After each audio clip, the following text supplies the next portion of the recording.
From a studio high above the clouds of the Okanagan Valley, this is the Cannabis Podcast.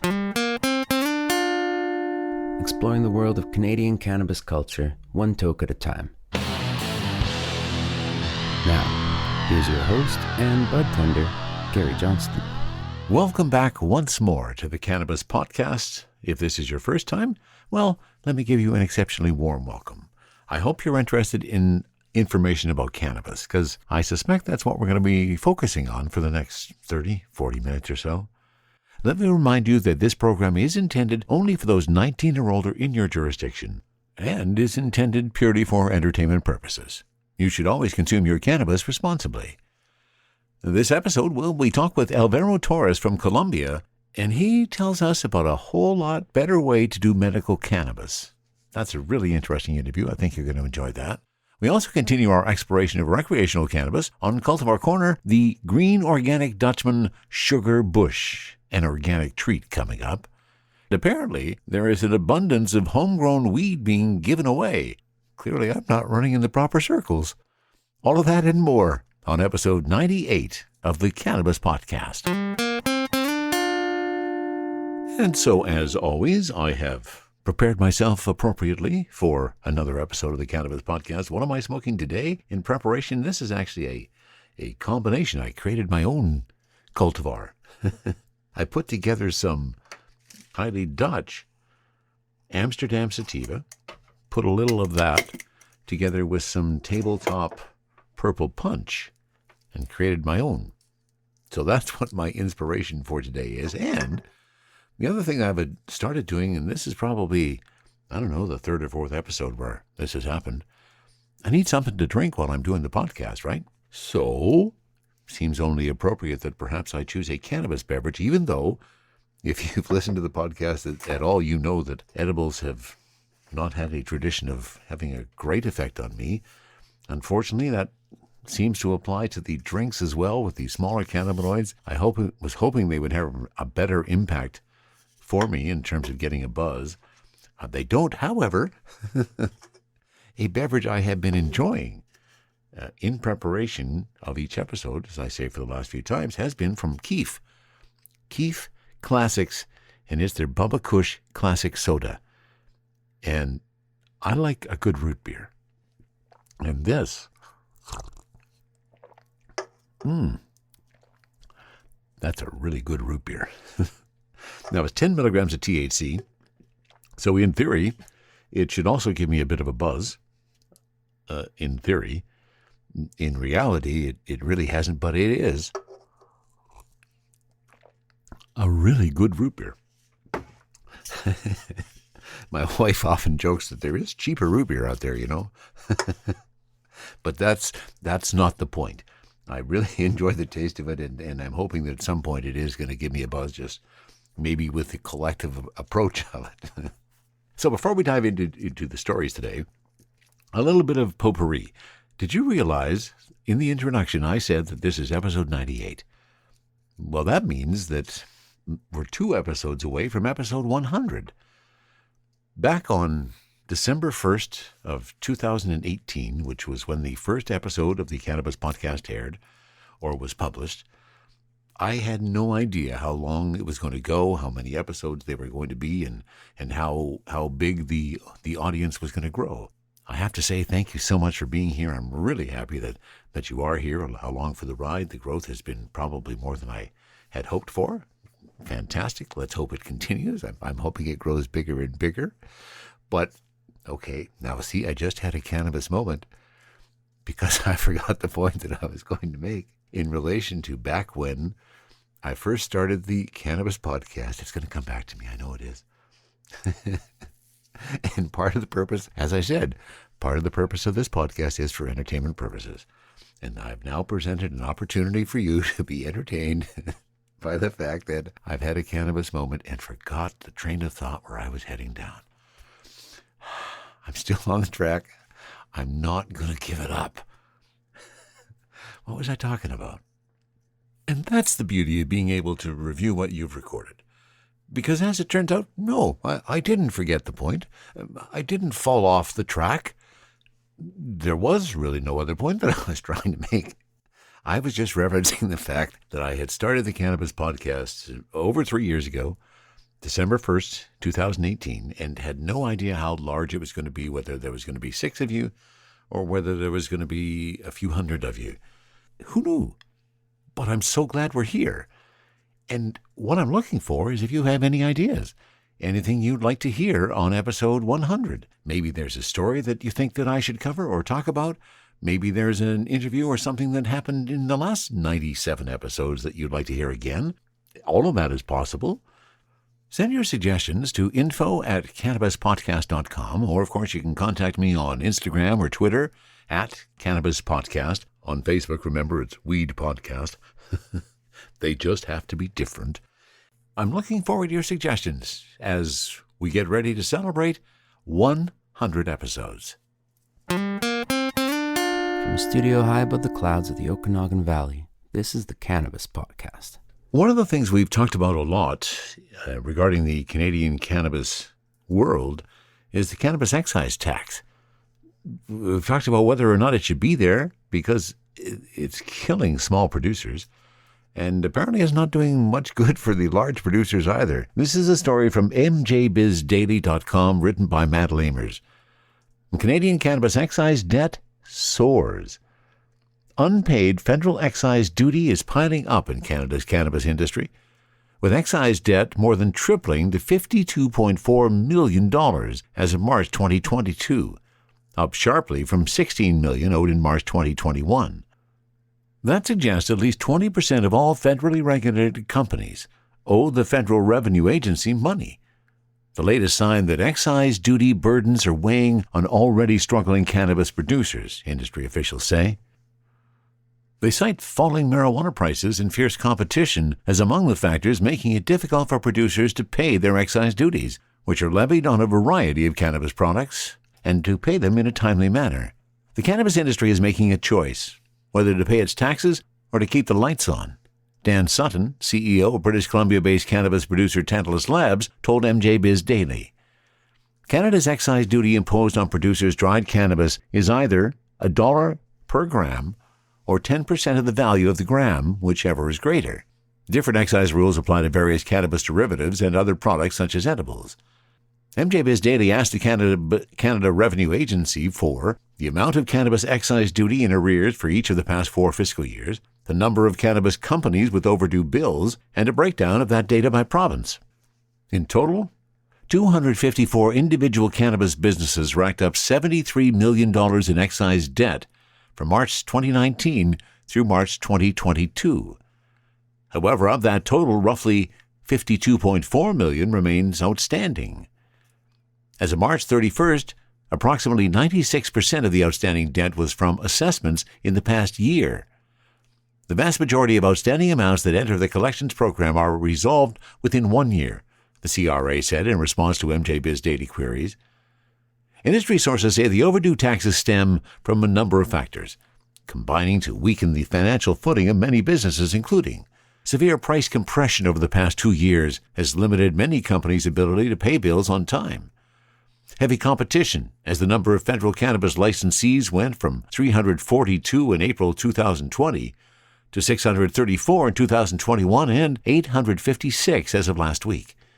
A heavy tax burden that doesn't discriminate between large and small companies.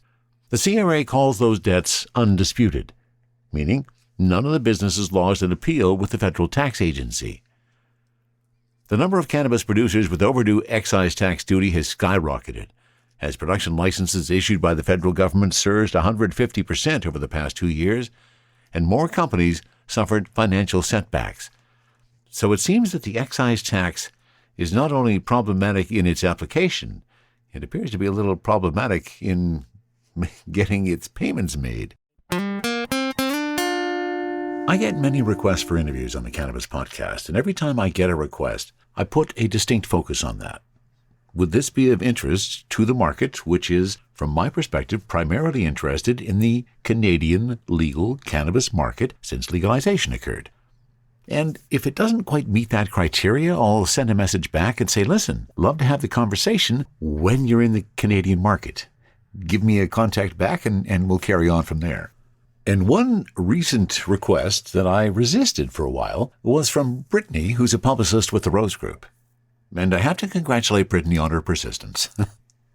She kept at it, and she persisted, and presented the fact that she thought there was a lot of interest in the Canadian market in the message presented by Alvaro Torres, the founder and CEO of an organization called Chiron.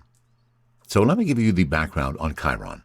Chiron Life Sciences Corporation, a leading integrated international medical cannabis company with core operations in Latin America and Europe. Leveraging medical health clinics and proprietary telemedicine platforms, Chiron combines a patient-oriented approach, physician education programs, scientific expertise, and high-quality product portfolio to drive prescriptions and brand loyalty with patients worldwide. And now I'm going to have a conversation with the founder and CEO of Chiron, Alvaro Torres. We pick up the conversation just after I've welcomed him to the Cannabis Podcast. Well, good evening, Gary. Thank you so much for having me. Absolutely. So tell us your story. How did you become interested in the story behind Chiron, and what got you started in considering cannabis for medical use?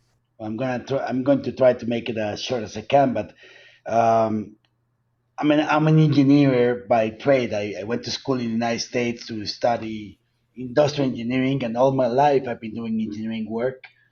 But about 5 years ago, the Colombian government, where I'm from Colombia, legalized medical cannabis, and I felt, this is something that could really disrupt the traditional pharmaceutical industry.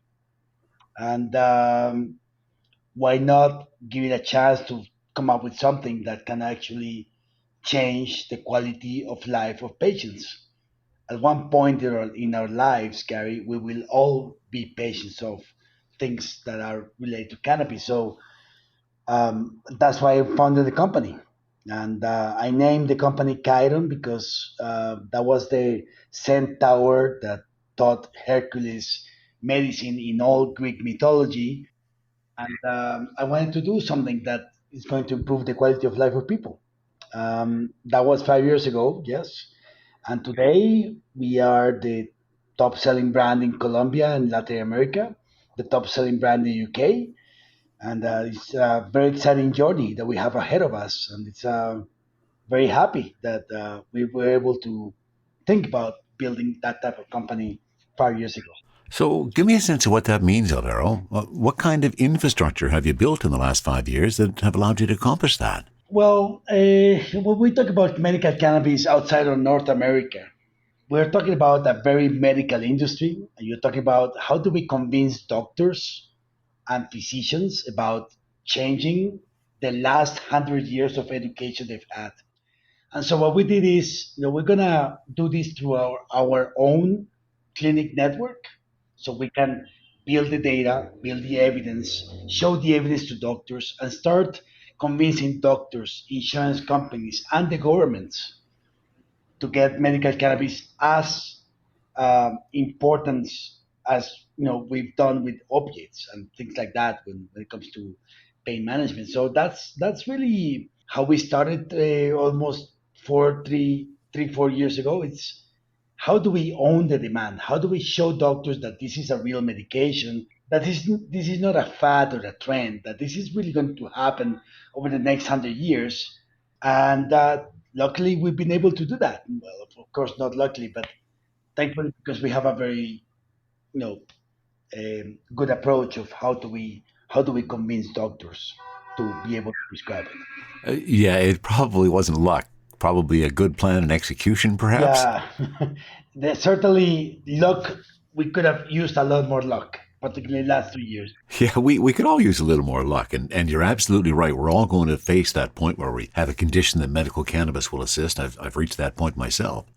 So let's bring the patients into the perspective, Alvaro. How is Chiron helping patients access their medical cannabis?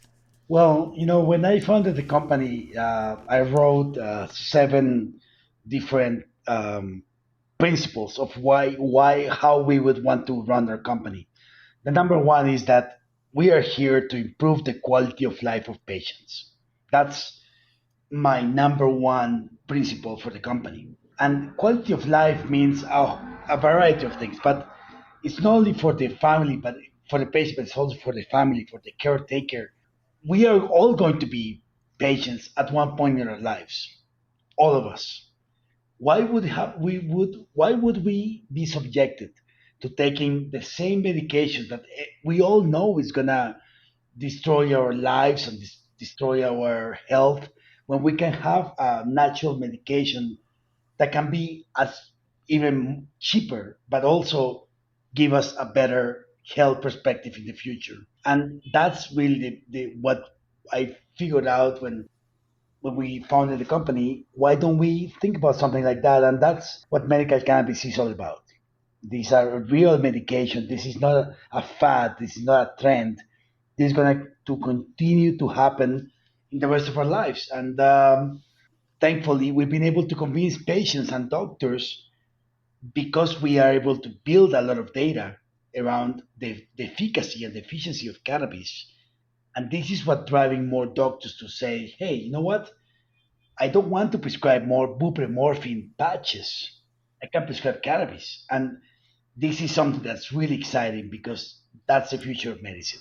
Yeah, very, very cool. So with the medical cannabis access and the recreational markets we've got, and I assume, Alvaro, you're looking to go globally and to go into other markets. So how do you see the confluence of those two markets? And I guess what do we do to protect the medical in regards to the expanding recreational markets? Well, we have to think about the world in a bit of a different view. Outside of North America, Gary, this is a very medical centric world. In Europe and Latin America, adult use is not really what's driving the market right now. What's driving is real medical cannabis and medical conversations. What we did 2.5 years ago is said, okay, one thing with the company knows how to do is that we know how to prescribe and to convince doctors using real world evidence. So why don't we take this and take it to Europe so we can convince European doctors that this is a real alternative? Back then, 2 years ago, people were saying, well, what does a Latin American company out of Colombia with my heavy accent have to do with in Europe? But today, the first quarter of this year, we sell more cannabis, medical cannabis in Europe than we sell in Latin America. It's crazy. And that's not because we are really good at the production and the low cost cultivation of our product. It's just we're really, really, really good at building evidence so we can get doctors to be more comfortable about prescribing cannabis. In the end, outside of North America, which is a more, let's call it recreational type of industry, in Europe, this is really about how do we get doctors comfortable about prescribing cannabis. I mean, doctors in the end believe in two types of evidence, right? One is phase one, phase two, phase three, phase four, OxyContin type of evidence. We already know how that led us, what the path of that is. The other one is real world evidence. Like if you see a patient feeling better, that's a really good indicator of how cannabis can be. And the more that we are able to drive that type of evidence, the more we can convince doctors in English, in German, in Spanish, and in Portuguese to prescribe cannabis. And I think the one thing that we've been able to do is that we've been able to take all this evidence, translate it into different languages, and show people that cannabis is for real. And the more real world evidence we can produce, the more doctors in the UK are prescribing. This is why we are now one of the top selling UK cannabis brands, medical cannabis brands right now. And because we're able to convince doctors that this is not a hoax, that this is for real. And it's funny that it has to happen from Latin America, but sometimes the world moves in different ways. No, Yes, the universe does work in very mysterious ways. What you made me realize, Alvaro, as a recreational cannabis market user here in Canada, with the perspective we have of legalization that's, 3.5 years old? I am totally ignorant of the size of the medical cannabis market worldwide. And what are we talking about here, Alvaro? How big is the market that we're talking about? well, if you think about Latin America alone, right? In Latin America, Latin America, we've been always a region where everybody associates us with cannabis, right, and with drugs. But the reality is that we've been producing drugs for you guys to consume it, not for our own benefit. Otherwise, I probably would have a lot more hair in my hair if I just take a little more drugs. But we are not a region that's known for its own internal consumption. But there's 750 million people in Latin America. There's 85 million people with conditions that can be applicable to medical cannabis. In Europe, there's 650 million people. And of course, they take a lot more cannabis, but it's a more pharmaceutical industry as well. And the way that the regulations work, everybody wants to focus on how does cannabis help people from a medical perspective rather than just getting high. With no pun intended. But so we're talking about markets that are very medically focused, are not like North America, but everybody's expecting to see results, evidence, good quality of product, and that makes it a little bit more difficult for North American companies to come in, which I think is the greatest opportunity because we don't have to compete against 150 companies like you have to do in Canada. We are in a market that's poised to be owned by 10 or 15 companies, if that. If you're able to own that conversation, you can be one of those leaders. Okay. So are you familiar with the Canadian market and how it's built? I am. I am because I started this company 5 years ago. Well, almost six since I started the idea of the company. I've been to Canada a long time. I know a lot of Canadian companies, and it gives us also a glimpse of what the future could be, or also what it could not be. And then that is the problem, isn't it? Because the way I understand it, I'm a recent medical recipient of my medical document, and I think the surprising thing for me was it's way more expensive on the medical market than it is on the recreational market, and it's not necessarily any better quality. And the process you have to go through to do that, it just seems it's gotten way worse since we've legalized cannabis. What do you think we should be doing? What can Chiron show us as a better way to do it? Well, I think the number one thing is that, and I hope I'm not offending anybody, but in the reality, the cannabis market in medical cannabis market in Canada started with the premise that cannabis is not the first line alternative to improving the quality of life. So it's all about if you're taking opiates and then you're having surgeries, and if that doesn't work, then take cannabis. That is a completely whole wrong approach to taking cannabis. And I suffered that because I sent other doctors to Canada to be trained. And then you come back and everybody's telling me, well, Alvaro, we're not going to start prescribing cannabis because, first you got to take opiates. Since when does an opiate drug that's addictive is going to be better than something that's not? And I realized about a year and a half ago that, wow, this is why the cannabis industry is not growing because we've been training every doctor in the world has been trained on the Canadian approach that this is not the first line alternative. And in reality, what the actual answer to that is that, hey, you know what? Medical cannabis is just as good.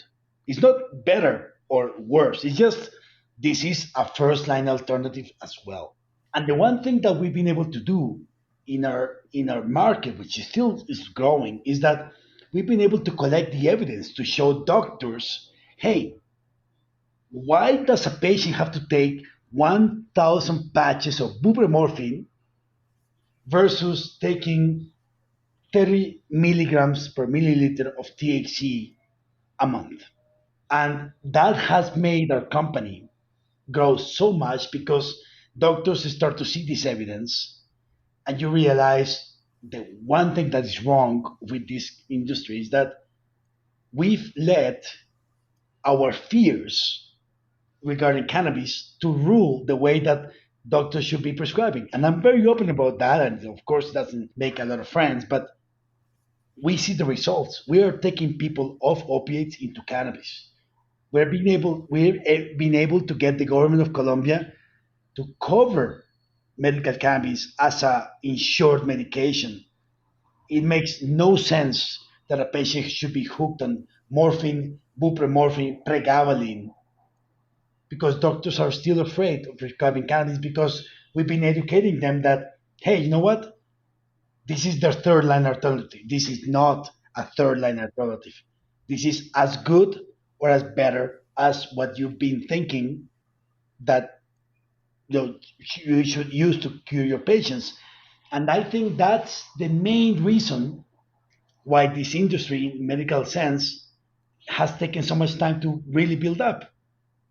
And if you compare that with the fact that the Canadian government introduced recreational adult use so fast, you destroy the entire medical cannabis industry because, you know, why should I take all this time and all this effort if I can just go to the corner and get another, 30 milligrams of THC for free or much cheaper in the corner instead of getting all through this process that to get medication.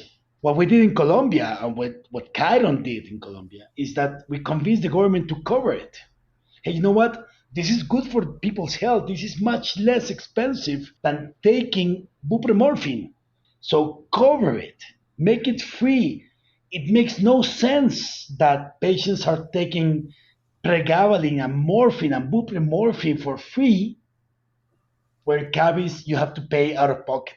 The moment you make all of that equation the same, people will always choose cannabis, and it's going to be much better for the health and for the expense of the patient and the health system. So I know I said a lot, but my point is that the problem is we cannot be afraid of something that has been working for the last 8,000 years. Now we're afraid of it because 80 years ago somebody said I was wrong. I think that's a challenge. That is a challenge, and it's also a really interesting perspective that I haven't heard expressed before. I'm really glad we're having this conversation, Alvaro. You've really sparked some interest in me. So the way I see it, then, it really is about education. It is. Education is the way out of this, then. Give us some sense of how we can bring that education to our world. It is about education, and it takes time to build the evidence to have that education.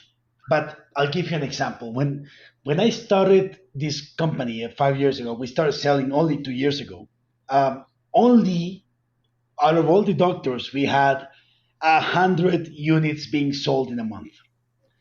Today, it's almost 10,000 units a month because doctors are seeing the real results. And if you're able to gather all that data and show it back to them every week, every month, every 2 weeks, doctors start to understand, first of all, that all of these imported medications make no sense at all. That we are just building a strategy to make everybody more addicted to something that's not going to work. Pain. Let's talk about chronic pain. Chronic pain does not go away. You and I know it. Everybody knows it. It's not something you can cure. Chronic pain does not get cured, but it doesn't mean that you have to get hooked on something that's going to damage your life and, more importantly, the caretaker's life. We talk about chronic pain patients. It's not just about what they experience, but what everybody else in their family life experiences. But you have to be able to gather the data, show the data, understand it, and be able to talk to doctors and say, hey, you know what? There may be other alternatives. But the problem with cannabis is that the opiate industry has been 100 years of hundreds of billions of dollars of investments to show, and I quote, phase one, phase two, phase three, phase four, where cannabis, where it was used when Cleopatra was empress of Egypt. No, and now we have to prove it works on mice. It makes very little sense. But the more real world evidence you can produce on this, the more doctors start to believe, you know what, this is not a hoax. This is going to happen. And this is why I keep saying with all the doctors in Colombia, in Peru, in Mexico, in the UK, in Germany, this is not something that's going to go away in the next couple of months. Cannabis is a real disruptor to sleep disorders, to chronic pain, to neurological conditions because it works.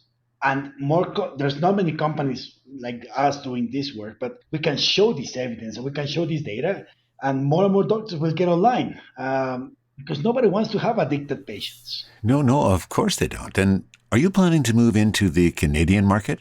Well, the one thing that I think this company has learned how to do better than most is that we know how to convince doctors because we have the evidence behind it. So really, outside the United States, any market, we can do that. Um, I mean, we've seen almost 25,000 patients in Colombia alone, and UK market now is our biggest market right now. And it's not because we are good at exporting product, because we actually don't export any product to UK. We export know-how, which is how do you convince a patient, a doctor to prescribe cannabis, and then you figure out the way backwards. So yes, any market like the Canadian market, we could do a lot of good work there because we know how to show the evidence to doctors. So yeah, I mean, I think people think about export and they think about exporting goods. I think about it as exporting know-how. It took us a long time to do it, but thankfully we had time. So now it's a lot more easy. Well, it certainly seems like the direction that you are heading is the one that we should be going, Alvaro. I mean, listening to you speak, it is clearly evident to me that the major problem with our Canadian market is, as you've expressed, they came into it with the wrong attitude, thinking marijuana was a substitute for something else, when in fact it should have been the first. Yeah. You know, I would love to see you guys coming into our country to perhaps see what we can do as Canadians to improve the education. Let me give you another example. So right now, when you're looking for your medical document here in Canada, many people will go through what's called a nurse practitioner. That nurse practitioner will have a 5 to 10 minute conversation, and then on that, they will base what their cannabis prescription will be. And because many Canadian doctors still don't want to consider it, we don't think about it as a regular prescription. What can we do to change that? Well, I think the number one thing that we need to change in Canada is the same thing that we did in Colombia. It took us 2 years to convince the government to cover medical cannabis as an approved medication for free.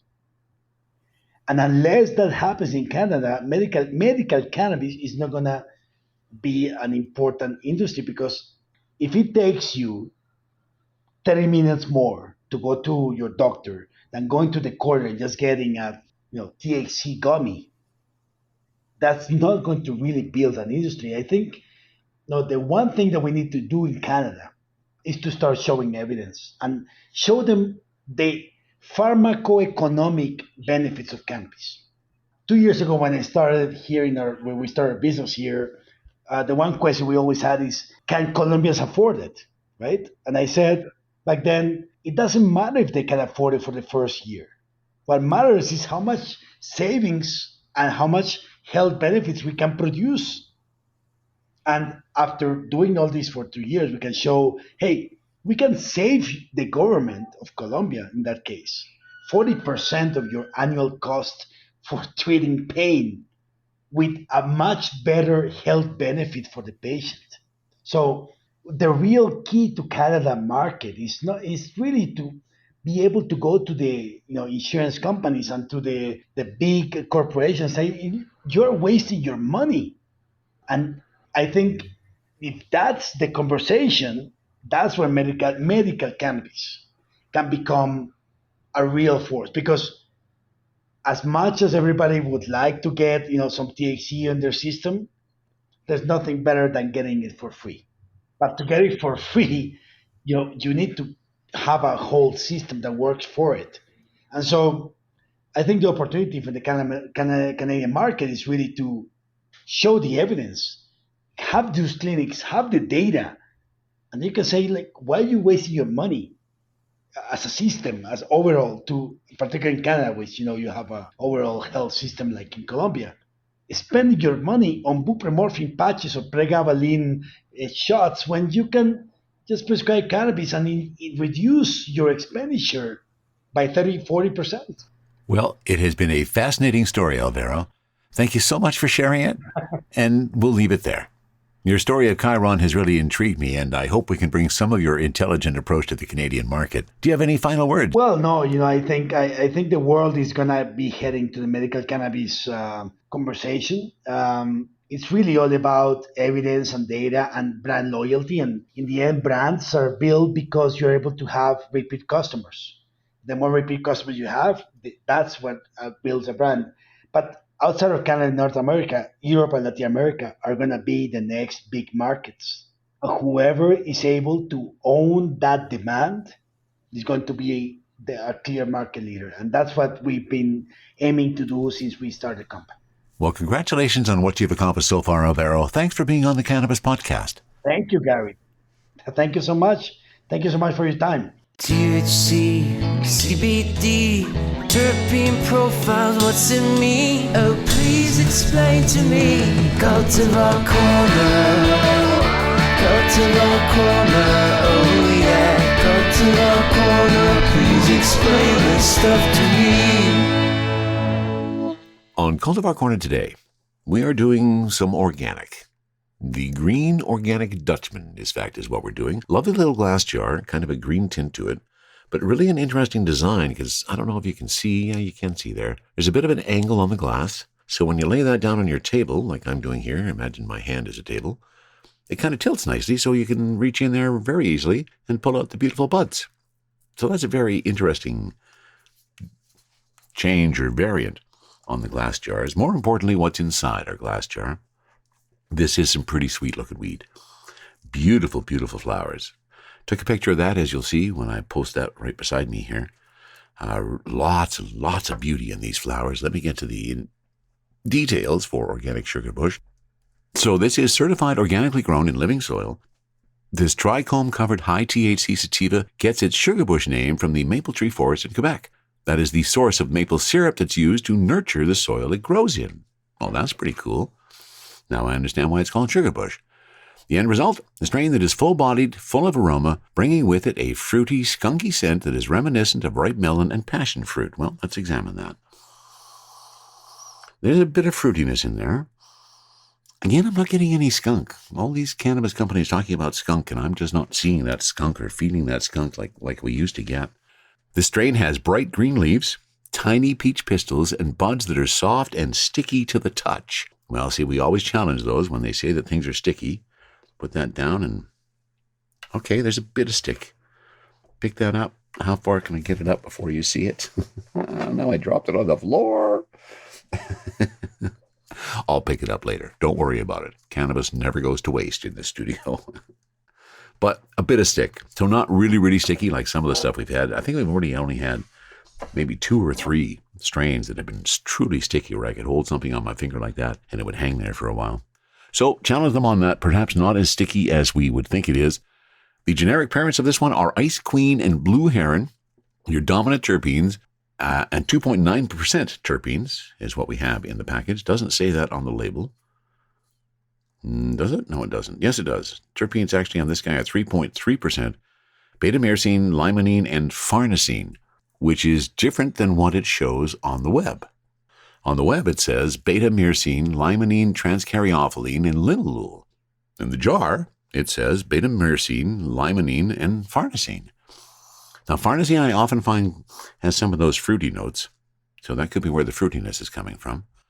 It is certified organically grown, no synthetic fertilizers, grown in living soil, full spectrum sun-grown, purified rainwater, natural pest control, hand-selected, and trimmed. It was a very beautiful flower when I opened up this jar. So, we know the details. We know it's organic. We know it has some delicious taste, some delightful aromas.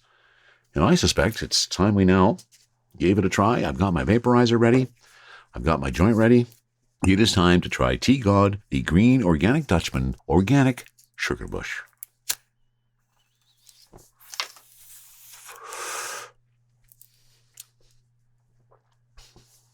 Smooth smoke. Very smooth. I'm not picking up a lot of flavor notes off the joint. And of course, as I get started, my vaporizer turns off. All right, the vaporizer is ready now. Let's have a taste of organic sugar bush from Tea God.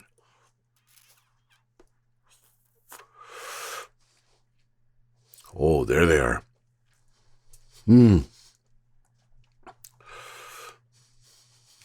Oh yeah, you pick up so much of the flavor off the vaporizer. So there are some fruity notes there.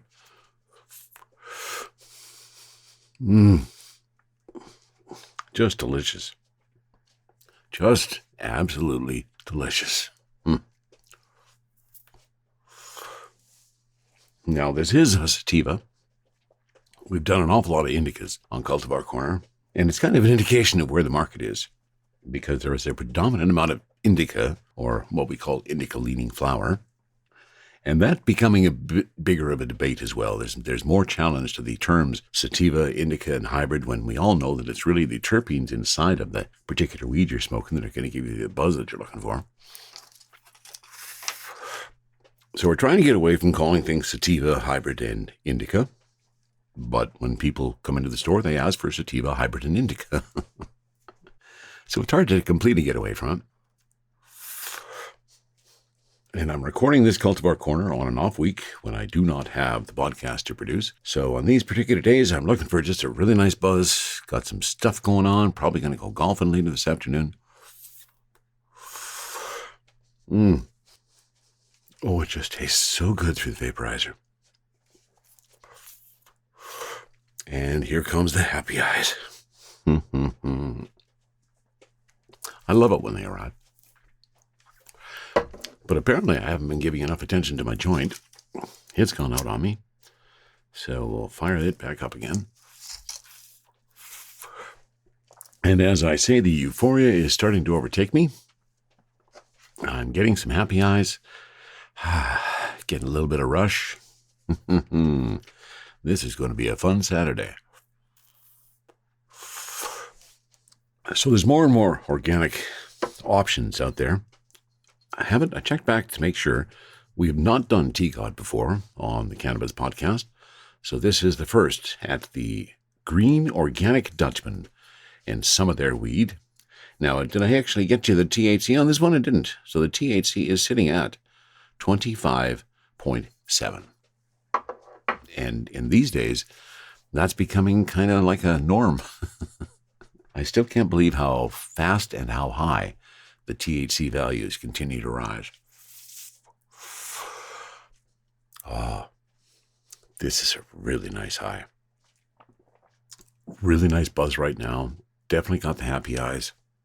That euphoria is just kicking in. Isn't euphoria such a nice feeling? It just sets a beautiful mood to the day. And let me say one more time, I just love being stoned. I truly do.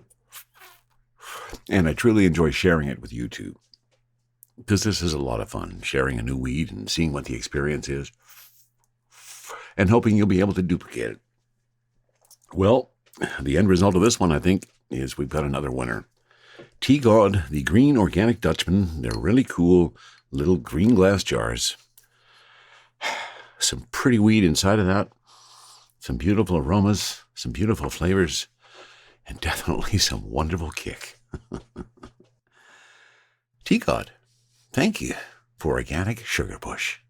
From the cannabis-infused studio in the clouds, this is the Cannabis Podcast. And the Keef Classics Bubba Kush Classic Soda, still not producing much of an effect from the THC, but boy, it still sure is good root beer. And now let's go to a story from our friends at the OkanaganZ.com. And I found this one interesting because apparently it means that I have the wrong circle of friends. Or my circle isn't big enough for whatever it is. This is a story, again, as I say, published by the Okanagan Z, but it's written by Don Plant. And he's a local reporter, used to be in one of the local newspapers, I believe the Daily Courier. Here's an interesting story. Every so often I get an offer that was unfathomable 5 years ago. Friends who grow their own weed have so much surplus they want to share it for free. The 4-plant limit per household may sound puny, but these guys have way more cannabis tucked away than they can give away. One of them showed me 8 mason jars filled with bud, all but one of them containing weed he grew in his garden last summer. He brought part of his stash to a ski week gathering with friends from Nelson. I show up with a mason jar in my pot. Another shows up with a bunch of cookies and bags of pot for each of us. The third guy shows up with this stuff. He laughs. We're all friends trying to get rid of this shit. We couldn't give it away. Another Kelowna friend has harvested more than 4 pounds of product from his garden since home growing was legalized in 2018. Tom, not his real name, smokes, makes edibles, and coincidentally hands out 1-liter mason jars stuffed with quality weed to any friend who'll have it. He's barely dented the supply he stores in his large sealed containers. Tom, over here, even though that's not your real name, Tom. Tom also gets free weed from others. When his old boss sold his Kelowna house last fall, he harvested everything he grew before moving to the coast. And before he left, he brought me a mason jar full of bud with a label on it what it was. You go to someone's house, you used to bring a bottle of wine. Now you bring a jar of weed, Tom says. I'm over 60 and stopped smoking cannabis years ago, but this apparent bounty of bang got me thinking. If every Canadian household can grow up to 4 plants at a time, isn't there a glut of supply? How can cannabis retail stores survive when they compete not only with the black market and illegal shops, but hobby growers who consume less than they produce? Last year, 11% of Canadians who obtained dried weed in the previous month got it for free, according to the 2021 Canadian Cannabis Survey of 10,000 respondents. 8% grew their own or had it grown for them. In the Okanagan, the proportion of home growers is likely higher when you account for the public acreage of farmland, countless gardens, and longer growing season. Sarah Ballantyne thinks so. As owner of a spirit leaf store in Vernon, she knows many users are storing a lot of homegrown. They're always trying to drop it off or give me samples, she says.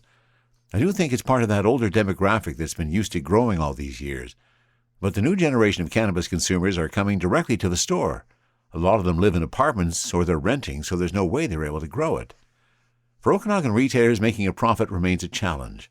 60 legal retail cannabis outlets, 4 of them public BC stores, now operate from Armstrong to Osoyoos. With dozens more operating illegally, Ballantyne agrees the market is saturated. Still, she doesn't view hobby growers as competition. Her staff cater to them by selling seeds and giving advice. They'd sell clones if they could, but distribution problems make it impossible, she says. Even so, Ballantyne cautions homegrown can be unsafe. One benefit of buying store-bought product is it's regulated by Health Canada, which irradiates a portion to kill bugs and bacteria and to prevent molding. There's no such protection for homegrown, she says. If there's even a touch of mold in the whole jar is done. If you ran some testing on some of these products, I'm sure you'd find either mold or powdery mildew. Customers tell Ballantyne about their bad experiences after they consume unregulated edibles baked at home. THC levels tend to fluctuate when cooks infuse homegrown flour with butter, she says, while store-bought edibles are safer because the dosages is consistent. She's bullish about the higher quality of legal products she sells. Nowadays, it's just so good that a lot of our customers wouldn't even waste their time doing a home grow, she says. Those are the customers we want in our store. My friends likely won't be among them. One lived 2 blocks from a Kelowna retail outlet, which he's visited once while hunting for trimming scissors. The other last entered a cannabis shop in May to buy a couple of joints and some edibles. For me, it doesn't really matter whether they're in business or not, because I'm always going to have mine, Tom says. I've got way more than enough. Well, there's 2 really interesting perspectives for you. I find myself smack dab in the middle of those 2 perspectives. I appreciate it from the retail perspective, also appreciate it from the home grow perspective, in that I do a home grow, and I'm not sure I agree entirely with Sarah Ballantyne on her perspective for where that market is and whether or not we should be interested in those who are doing the home grow. I guess clearly that if they're not coming into the store, there's not much we can do about that, is there? So interesting story, Don Plant. Thank you for that. Is there too much homegrown that you can't even give it away? Again, I must have the wrong set of friends. Once more, thank you so much for being here. I'm so glad you're along for the ride. If you like what you hear and you feel like supporting the Cannabis Podcast, you can go to buymeacoffee.com/cannabispodcast. You'll find all kinds of options there. If you ever have a comment on anything you hear on the Cannabis Podcast or suggestions for interviews or topics, send a note to info@cannabispodcast.com. That wraps it up for episode 98 of the Cannabis Podcast. From the cannabis-infused studio, high above the Okanagan Valley, this was the Cannabis Podcast.